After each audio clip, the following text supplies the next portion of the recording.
Assalamualaikum warahmatullahi wabarakatuh.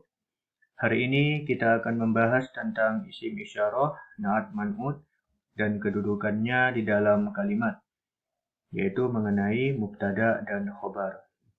Baik, mari kita mulai pembelajaran dengan membaca basmalah. Bismillahirrahmanirrahim. Pertama kita mulai dari isim isyarah, atau biasa disebut dengan kata tunjuk. Isim isyarah definisinya adalah isim atau kata benda yang dipakai untuk menunjukkan sesuatu, baik untuk jarak dekat atau jarak jauh. Nah, isim isyarah itu yaitu seperti haza, ini dia, hazihi, zalika, tilka. Coba diperhatikan di dalam tabel. Lil qorib dan lil ba'id ini adalah fungsi dari isim isyarah. Lil qorib maksudnya adalah untuk menunjukkan benda yang jaraknya dekat, sedangkan lil ba'id untuk menunjukkan jarak benda yang jauh. Nah, kemudian di sini ada lil muzakkar dan lil muannas. Lil muzakkar ini adalah jenis isim isyarah yang diperuntukkan bagi laki-laki. Nah, disebut dengan lil muzakkar. Sementara lil muannas adalah isim isyarah yang diperuntukkan bagi perempuan. Disebut dengan lil muannas. Jadi, isim isyarah itu ada yang dia lil muzakkar untuk laki-laki dan ada yang lil muannas untuk perempuan. Isim isyarah yang lil muzakkar itu ini dia haza dan zalika.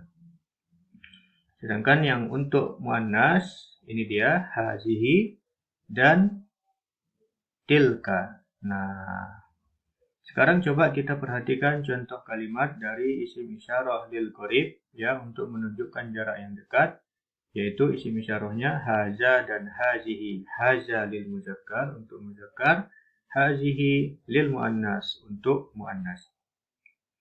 Contoh kalimat dari haza. Haza Mahmud. Nah, ini Mahmud.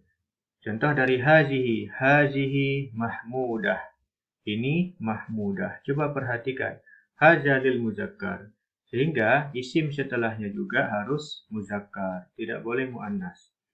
Nah, sedangkan yang ini hazihi isyarah lil muannas. Maka setelahnya harus isim yang muannas. Mahmudah. Nah, tanda muannasnya ta marbutoh.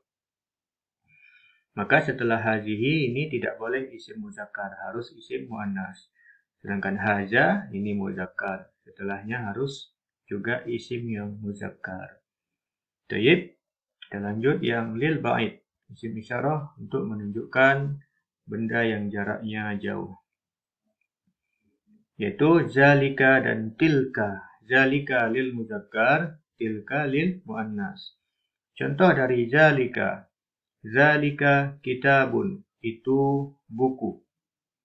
Nah, coba perhatikan, zalika ini lil muzakkar. Sehingga isim setelahnya, yaitu kitabun, juga harus berbentuk muzakkar. Dan kitabun ini adalah muzakkar. Lanjut yang tilka lil muannas. Tilka mistorotun, itu penggaris. Tilka ini adalah isim isyarah lil muannas untuk perempuan, maka setelahnya juga harus isim yang muannas. Contohnya mistorotun, penggaris. Ini adalah isim muannas, tandanya ta marbutoh. Jadi mudah saja bagi kita untuk membedakan isim yang muzakkar dan isim yang muannas. Kalau isim yang muzakkar, dia tidak memakai ta marbutoh. Contohnya seperti ini. Mahmud dan kitabun. Kalau isim yang muannas, memakai ta marbutoh di akhir. Ini dia ta marbutohnya. Contohnya Mahmudah dan Mistoroh. Baik, alhamdulillah, kita lanjut. Berikutnya, ini lagi contoh kalimat isim isyarah, yaitu hadza faslun, hadhihi ghurfatun. Nah, ini kelas. Hadza faslun, ini kelas. Hadhihi ghurfatun, ini ruangan. Coba perhatikan di keterangan. Kata faslun, yaitu ini, dan ghurfatun, Yang jatuh setelah haza dan hazihi tidak diawali alif lam. Nah, maksudnya jika faslun ini atau hurfatun ini yang sebelumnya ada haza atau hazihi dan faslun atau hurfatun ini tidak memakai alif lam al, maka dia diposisikan sebagai predikat dari haza hazihi. Maksudnya faslun atau hurfatun ini posisinya atau kedudukannya menjadi predikat. Predikat itu dalam bahasa Arab disebut dengan khobar. Sementara haza dan hazihi ini posisinya atau kedudukannya sebagai subjek. Subjek ini dia. Subjek itu dalam bahasa Arab disebut dengan mubtada. Alhamdulillah, kita lanjut. Contoh kalimat yang kedua. Hadzal faslu jamilun. Kelas ini bagus. Hadzihil khurfatu jamilatun. Ruangan ini bagus. Nah, lihat pada kalimat keterangan. Kata faslun dan khurfatun ini tadi diawali alif lam. Nah, ini faslun atau khurfatun yang diawali alif lam sehingga dibaca al-faslu atau al-khurfatu. Sehingga posisinya digantengkan dengan haja dan haji menjadi subjek. Nah, subjek tadi adalah mubtada. Sementara yang jadi predikatnya yaitu khobarnya adalah jamilun, jamilun dan jamilatun. Nah, maksudnya ketika haja disandingkan dengan isim seperti isim al-faslu dan isimnya itu beralif lam, nah, maka hajal faslu kalimatnya ini yang berwarna merah menjadi subjek atau mubtada di dalam bahasa Arab. Nah, ini juga ketika isim isyarah hazihi disandingkan dengan isim yang beralif lam, maka kedua kata ini hazihil khurfatu menjadi subjek, yaitu mubtada. Predikatnya mana? Atau khobarnya? Khobarnya adalah setelah kata ini. Jamilun. Maka jamilun menjadi khobar. Dan ini juga jamilatun menjadi khobarnya. Yaitu apa tadi disebut? Predikatnya. Nah, jadi beda cara menerjemahkannya. Coba lihat di contoh nomor 1. Ketika faslunnya tidak memakai alif lam, maka diartikan, duluan kita artikan hajanya. Ini kelas. Baru kita artikan kelas. Sementara kalau dia memakai alif lam, seperti ini, hadzal faslu, maka yang diartikan dahulu adalah kelas. Baru ini. Nah, sudah nampak perbedaannya.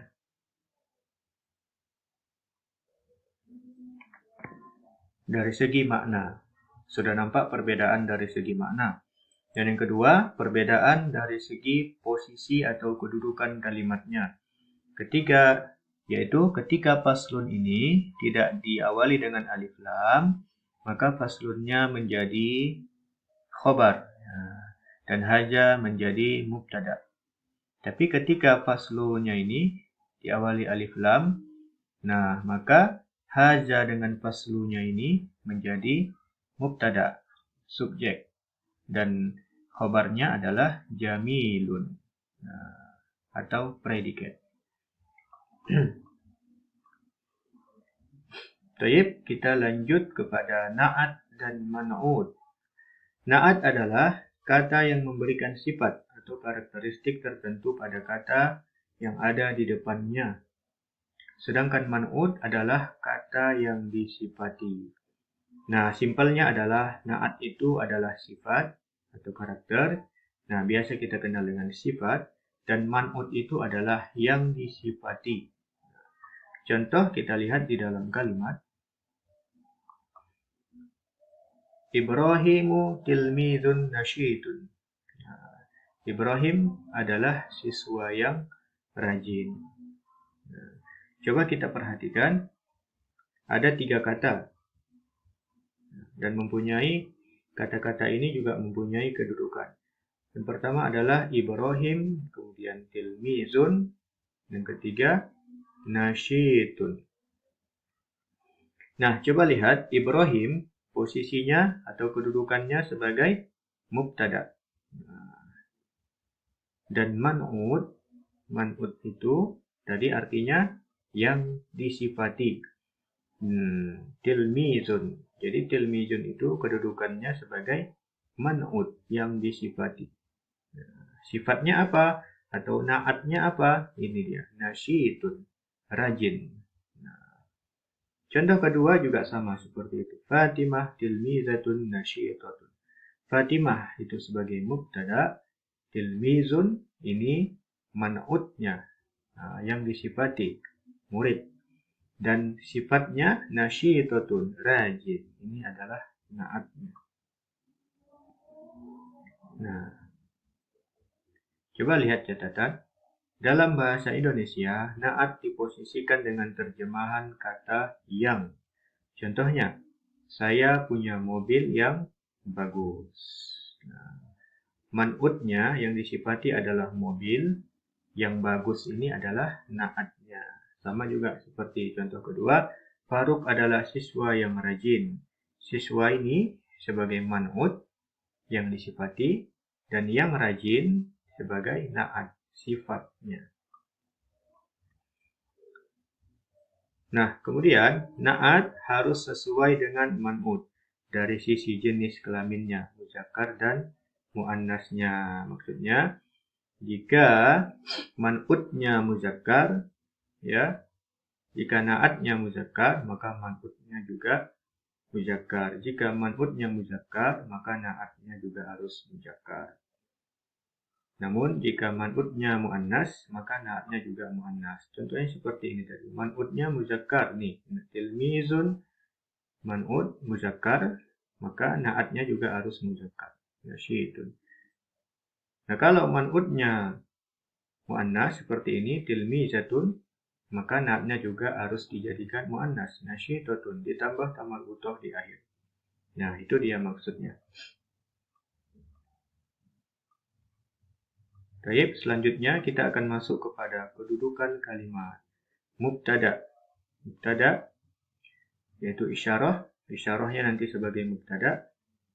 Kemudian naat atau zorof makan menjadi khobar. Sebagaimana disebutkan pada bab 1, mubtada adalah kata benda atau isim yang berada di awal kalimat. Nah, mubtada itu adalah kata benda atau isim yang berada di awal kalimat dan berkedudukan sebagai subjek dalam bahasa Indonesia. Sedangkan khabar adalah kata yang berada setelah mubtada dan berkedudukan sebagai predikat. Nah, pada bab 2 ini, pada bab yang kita bahas ini, mubtada difokuskan dalam bentuk isim isyarah dan khabarnya dalam bentuk naat. Nah, tadi apa? Sifat atau dalam bentuk zorof makan. Zorof makan ini adalah kata keterangan tempat. Misalnya di depan, di belakang, di atas, dan di bawah.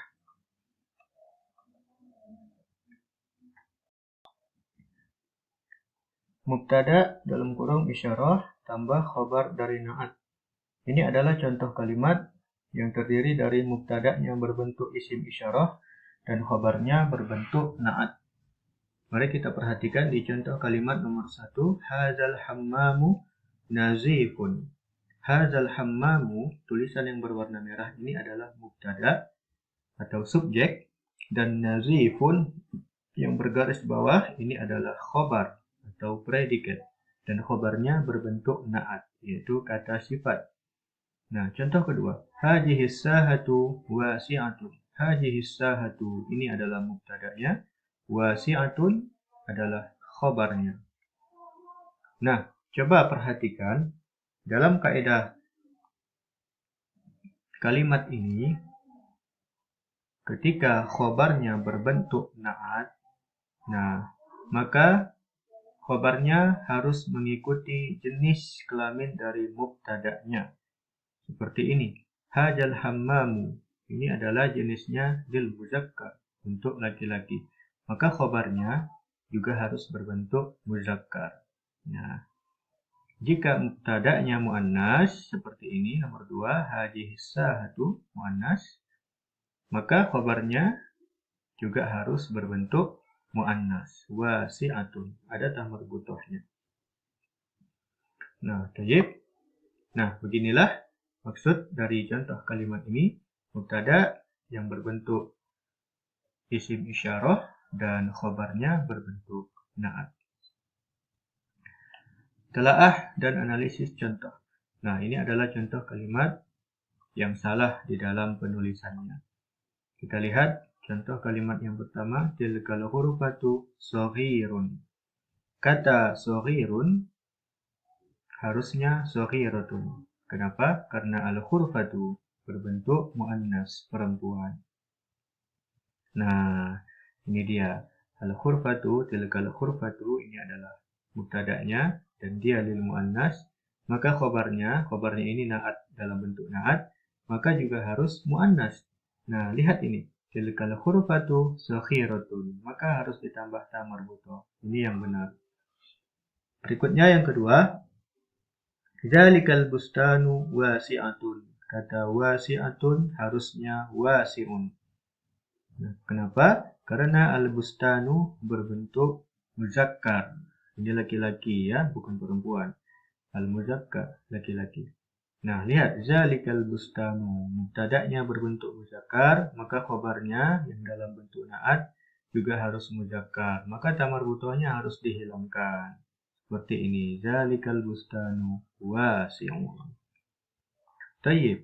Sekarang kita lanjut. Mubtada' dalam bentuk isim isyarah dan khabarnya dalam bentuk dzaraf makan. Dan juga nanti juga dalam bentuk jar majrur. Nah, kita lihat di contoh kalimat. 1.